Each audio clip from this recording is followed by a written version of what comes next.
Parem para pensar numa coisa que parece totalmente contraintuitiva. E se as favelas, que a gente costuma ver como o oposto de uma cidade planejada, e se elas fossem, na verdade, uma consequência direta do próprio planejamento? Parece um nó na cabeça, né? Mas é exatamente essa ideia que a gente vai desvendar aqui.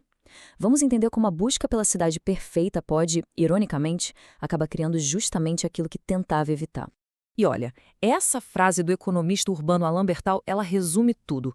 O que a gente chama de favela não é o caos puro e simples. É uma resposta lógica, é o mercado reagindo quando o planejamento oficial fica tão rígido, tão caro, que ele simplesmente deixa um monte de gente de fora. A economia, meus amigos, sempre encontra um caminho. Então, esse vai ser o nosso roteiro. A gente vai começar procurando a ordem na aparente desordem.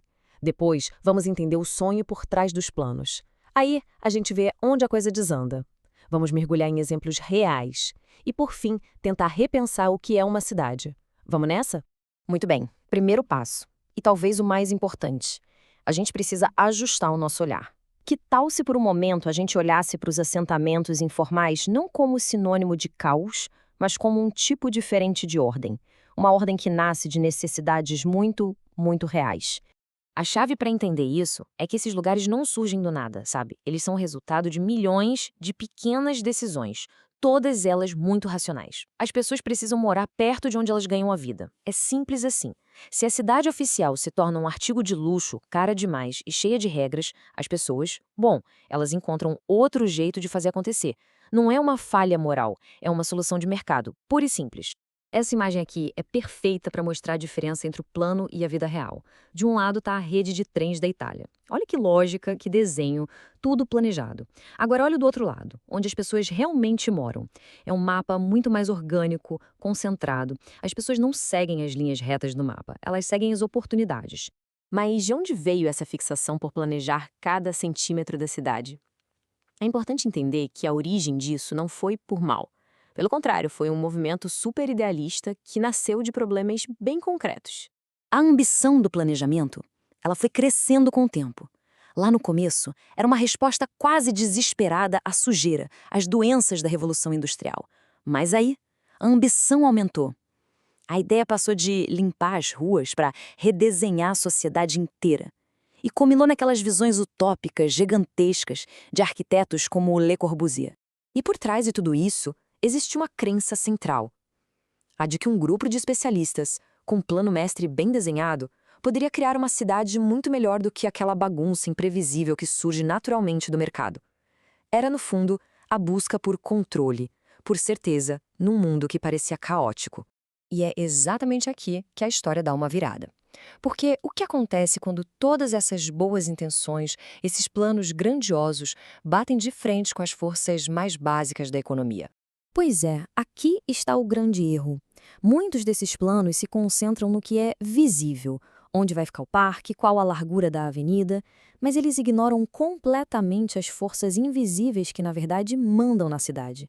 O preço da terra, o custo para se locomover e, principalmente, o dinheiro que as pessoas têm no bolso para pagar por tudo isso.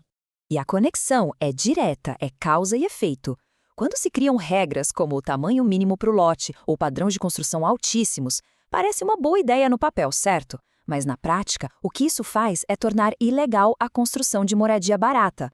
O resultado? A pobreza não some, ela só é empurrada para fora do sistema oficial para a informalidade. E a escala disso é absurda. Pegue em Mumbai, por exemplo, o motor econômico da Índia.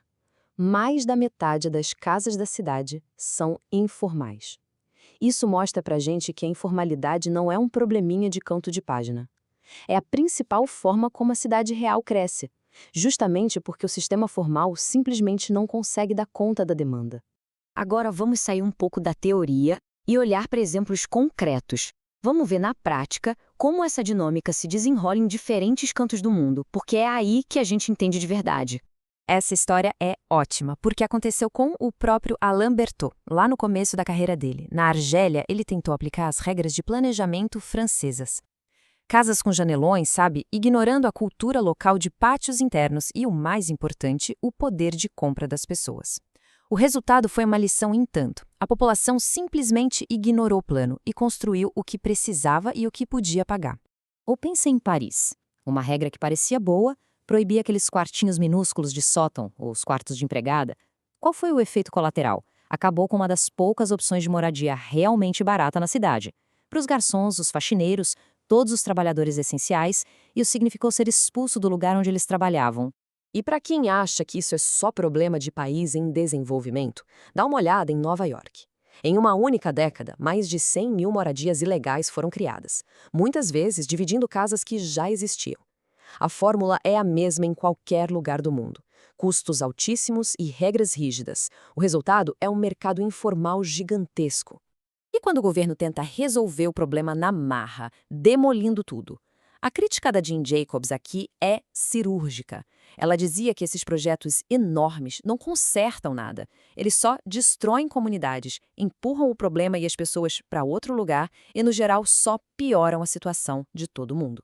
Ok, então, depois de ver como planos cheios de boas intenções podem dar tão errado, a grande questão é: e agora? O que a gente faz? Se o plano perfeito acaba levando a resultados terríveis, como é que a gente pode pensar o planejamento de um jeito diferente? Vamos resumir o que a gente aprendeu até aqui. Primeiro, toda regra tem um custo, e esse custo pesa muito mais no bolso dos mais pobres. Segundo, localização é tudo.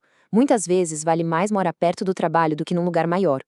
Terceiro, a informalidade não é o problema, é um sintoma de regras que não funcionam. E por último, os preços não são inimigos. Eles são informação pura, nos dizendo o que as pessoas realmente querem e precisam. E isso traz a gente de volta para o começo. Se essa busca incessante pela cidade perfeita é justamente o que cria a favela, então a solução não pode ser um plano ainda mais perfeito, ainda mais controlador. Talvez o caminho seja o oposto, um planejamento mais humilde, com regras mais simples, mais flexíveis, que permita que a cidade respire e cresça de forma orgânica, oferecendo espaço e oportunidade para todo mundo, não só para quem cabe no sonho do planejador. Fica a pergunta: como seria um plano imperfeito, mas que de fato funcionasse para todos?